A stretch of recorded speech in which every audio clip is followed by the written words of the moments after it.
Let's be honest, tarantulas can make bad pets, and no, this is not clickbait. Welcome to Tarantula Collective. My name is Richard, and if you enjoy videos about tarantulas, spiders, scorpions, or any invertebrates, make sure you hit that like button and don't forget to subscribe so you don't miss out on any new videos. Now, I know you saw the title of this video and thought this is a very strange topic from a channel that mainly makes videos about why tarantulas are the best pets out there. I mean, personally, I love tarantulas. I've got an entire room full of all kinds of different species, but they're definitely not the pet for everyone. And unfortunately, I've seen a lot of people online posting about getting their first tarantula, and they're disappointed and they become disillusioned to the hobby. So today we're going to talk about all the reasons that tarantulas may not be a very good pet for you. And the crux of the problem really centers on how you define a pet.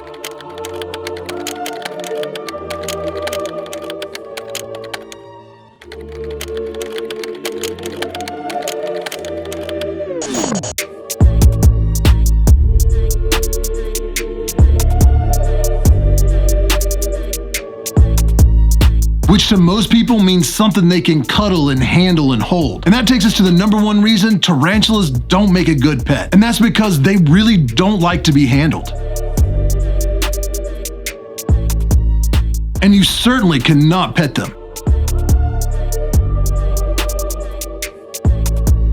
Now, there are two different types of tarantulas out there. There are New World tarantulas, which come from North, Central, and South America, which typically have very weak venom and are not very defensive. But the large majority of those species do possess urticating hairs, which they can either kick off into the air or rub onto your skin. And these hairs are like tiny little harpoons that will lodge into your skin and can create an itching or burning sensation. If you want more information about urticating hairs, I made an entire video about them, which I will link at the end of this video. Then there are the Old World tarantulas, which come from Africa and Asia and that part of the world. These species are typically more defensive, much faster, and their venom is a lot more potent. And even though you'll see pictures online of daredevils handling these species, it's generally considered a bad idea. Any tarantula with medically significant venom has the potential to bite you, though it's usually very unlikely. But that risk is greatly increased if you're trying to handle or pet them. And trust me, you don't want to get bit by a tarantula. So if you're looking for a pet that you can handle, hold, and snuggle, a tarantula is probably not a good pet for you.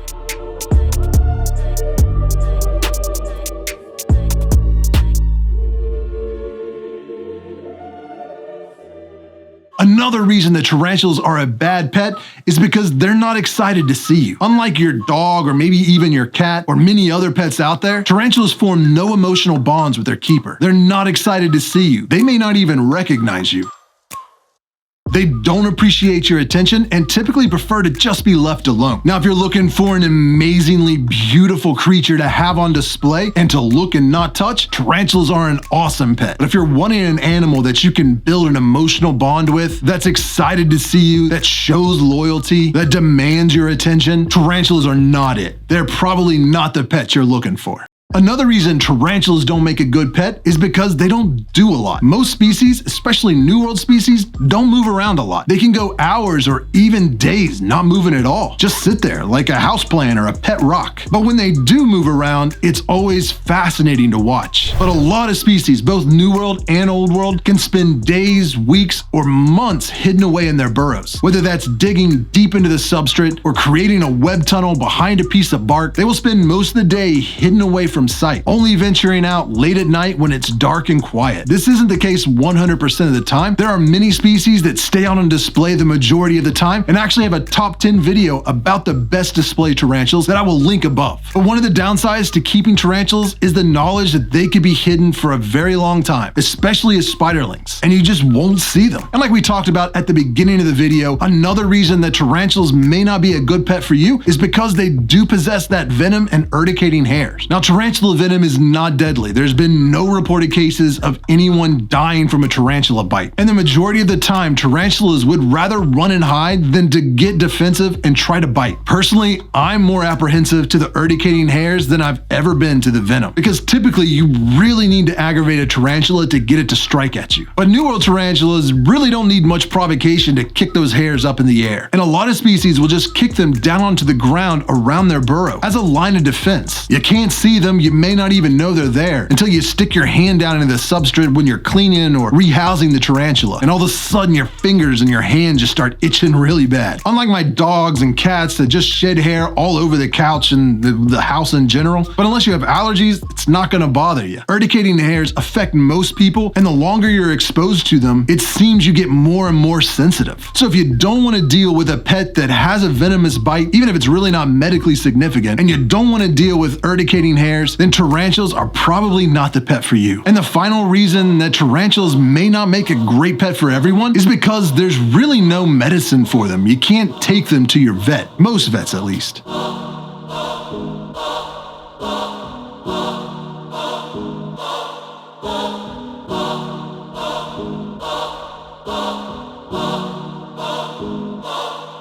Now, I have actually recently scheduled an interview with a veterinary doctor that specializes in exotic pets and has a history of treating arachnids. He'll be on the Exotic Pet Collective podcast, which should be out by the end of the year. So be sure to give that a listen when it comes out. But in general, most vets won't treat tarantulas. And part of that reason is because there hasn't been a lot of research into the different diseases or ailments that tarantulas can develop. So if they don't know a lot about what's wrong with the tarantula, they certainly don't know how to treat it. The majority of first aid and care that you see for tarantulas comes from the hobby itself and people experimenting through trial and error to find out exactly what they can do when a tarantula is hurt or sick. And that information changes drastically over the years. For a long time, if your tarantula seemed sick or hurt, the first thing people would do is suggest you put it in what was called an ICU. It was essentially a deli cup with wet paper towels in there. And you would leave your tarantula in there for a few hours to a few days. Now, that practice is mostly frowned upon, with the exception of a few specific circumstances. But for the most part, I don't know anyone that recommends using a tarantula ICU anymore.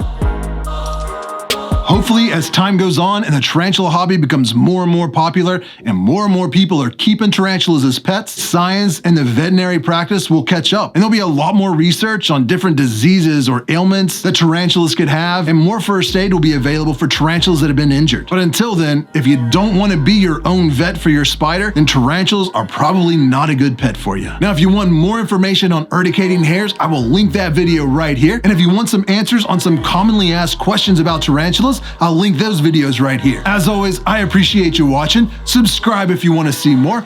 Thanks for buying Tarantula Collective merchandise, and I will see you next Tuesday.